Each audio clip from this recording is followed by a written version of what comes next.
Hello. इस video में हम देखेंगे रोल ऑफ नॉलेज इंजीनियर्स और क्या क्या डिफ़िकल्टीज आती हैं नॉलेज एक्विजिशन में, और साथ साथ हम नॉलेज इंजीनियरिंग का प्रोसेस भी एक बार देख लेंगे इस वीडियो में, ताकि अगर आपने पहले भी देख रखा है तो वो रिवाइज हो जाएगा। तो सबसे पहली बात, रोल ऑफ नॉलेज इंजीनियर्स को देखने से पहले ये देखना है कि नॉलेज इंजीनियरिंग होती क्या है। Knowledge engineering is the process of digitising the knowledge and utilising it to resolve complicated problems. अब जैसे हम आर्टिफिशियल इंटेलिजेंस के टॉपिक में शुरू से ही कह रहे हैं कि एआई क्या है। बेसिकली एआई है कि अगर हम मशीन के अंदर नॉलेज को डाल दें तो एआई हमारा कॉम्प्लेक्स प्रॉब्लम्स को या रियल टाइम प्रॉब्लम्स को सॉल्व कर सकता है। Basically knowledge is a essential part of any AI. knowledge is an essential part of AI, और उस नॉलेज को डिजिटाइज करना और यूज़ करना कहलाता है नॉलेज इंजीनियरिंग। अब इस नॉलेज इंजीनियरिंग में बात आती है नॉलेज इंजीनियर्स की, वो करते क्या है, उनका रोल क्या होता है।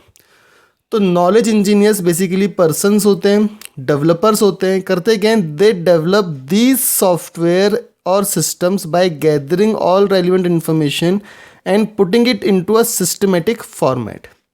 मतलब अलग अलग जगह से नॉलेज को गैदर करना, उससे एक सॉफ्टवेयर या सिस्टम बनाना ताकि हम उसको यूज़ करके अपनी प्रॉब्लम्स को सॉल्व कर सकें।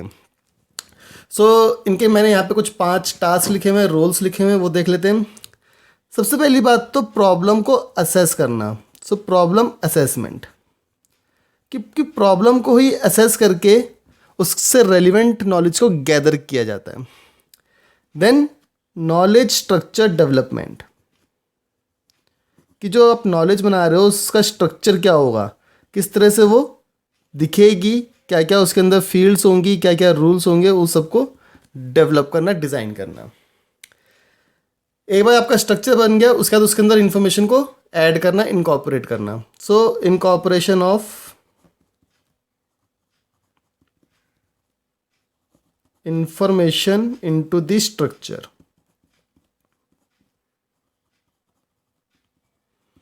देन द फोर्थ इज, एक बार आपने इनकॉर्पोरेट कर दी उसको फिर टेस्ट करना और वैलिडेट करना होता है। Testing and validating the information.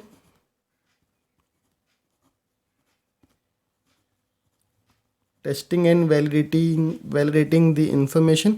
And finally एक बार जब आपका सिस्टम बन गया उसकी maintenance, system maintenance. Basically on a broad scale ये 5 रोल होते हैं किसी भी नॉलेज इंजीनियर के। This is about the knowledge engineering part, कि नॉलेज इंजीनियरिंग होती क्या है, नॉलेज इंजीनियर्स कौन होते हैं और उनके रोल्स क्या क्या होते हैं। Now let us see a knowledge engineering process diagram. उसका देखेंगे डिफिकल्टीज क्या क्या होती है नॉलेज को एक्वायर करने में, एक्विजिशन में। नॉलेज इंजीनियरिंग का प्रोसेस कुछ इस तरह से होता है कि we have different knowledge sources here, जहाँ से नॉलेज को गैदर किया जाता है। ठीक है। Then through knowledge acquisition knowledge को रिप्रेजेंट किया जाता है। Knowledge representation. और ये वाला जो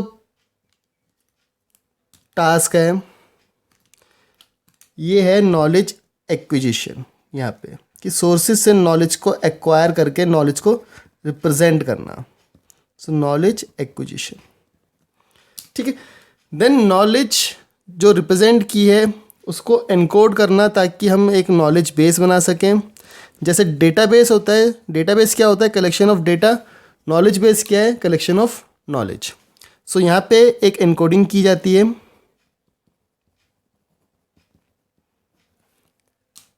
देन वी हैव दिस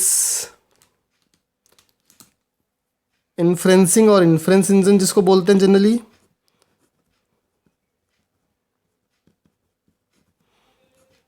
ठीक है।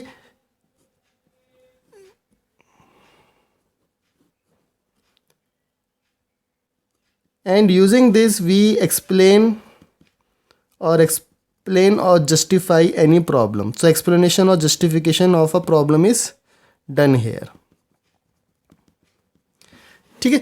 और इस एक्सप्लेनेशन और जस्टिफिकेशन से नॉलेज बेस को हम कंटिन्यूसली अपडेट भी करते रहते हैं। Then we have one more, that is knowledge validation. जैसे कि हमने यहाँ पे लिखा भी है कि नॉलेज को वैलिडेट किया जाता है। एंड नॉलेज वैलिडेशन भी नॉलेज सोर्सेज से कंटिन्यूसली इंटरेक्ट करता है एंड नॉलेज बेस से भी कंटिन्यूसली इंटरेक्ट करता है। So this is the basic idea of knowledge engineering process and role of knowledge engineers. अब देखते हैं कि डिफ़िकल्टीज क्या क्या होती है नॉलेज एक्विजिशन में। सो बेसिकली दो ब्रॉड कैटेगरीज में इस डिफ़िकल्टी को रिप्रेजेंट किया गया है।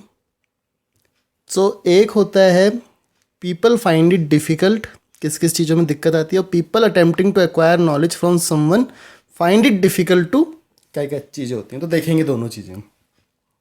अभी जो डिफ़िकल्टीज़ हैं ये अराइज होती किससे हैं। सो अराइज होने के सिर्फ दो मेन कारण होते हैं। एक होता है कम्युनिकेशन गैप, ठीक है। सो एक है कम्युनिकेशन गैप और दूसरा होता है कॉम्प्लेक्स एक्टिविटी। सो इन्हीं दो कारणों से नॉलेज को एक्वायर करने में डिफ़िकल्टी होती है। अब इनको एक बार देख लेते हैं कि people find it difficult to know exactly what person wants.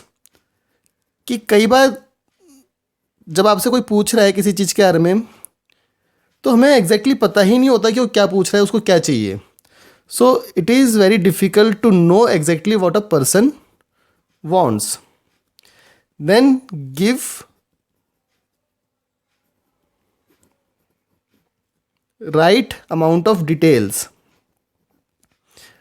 कि अगर कोई आपसे कोई क्वेश्चन पूछ रहा है, कोई इन्फॉर्मेशन लेना चाह रहा है, तो आपको ये नहीं पता कि कितने अमाउंट तक हमें उसको डिटेल देनी है या कितने तक हमें उसको छुपाना है।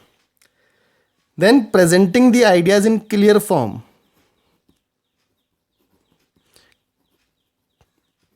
क्योंकि कई बार क्या होता है कि हमें ये नहीं पता होता कि हम उसको कितने क्लियरली शो कर सकते हैं, कितने क्लियरली हम प्रेजेंट कर सकते हैं आइडियाज़ को। Then explaining all the terminologies. कई एक्सपर्ट्स होते हैं जो किसी चीज़ को एक्सप्लेन करने के लिए कुछ अपनी साइंटिफिक या टेक्निकल टर्मिनोलॉजी एक्सप्लेन करते हैं या यूज़ करते हैं, बट उसको एक्सप्लेन करना भी बहुत ज़रूरी होता है। Then people attempting to acquire knowledge from someone find it difficult to understand everything a person saying. Understand everything a person is saying. आप किसी से कुछ पूछ रहे हो, ज़रूरी नहीं कि आप सब कुछ समझ जाओगे जो वो कह रहा है।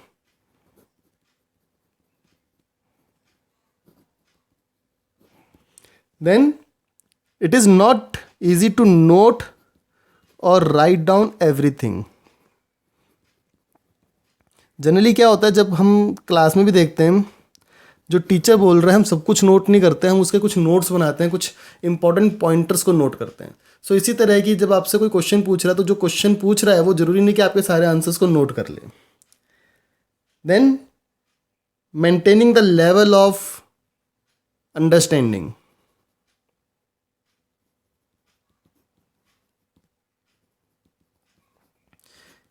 कि कितना अंडरस्टैंड किया ये नहीं पता और उसके लेवल को मेंटेन किया या नहीं किया ये भी बहुत डिफ़िकल्ट है।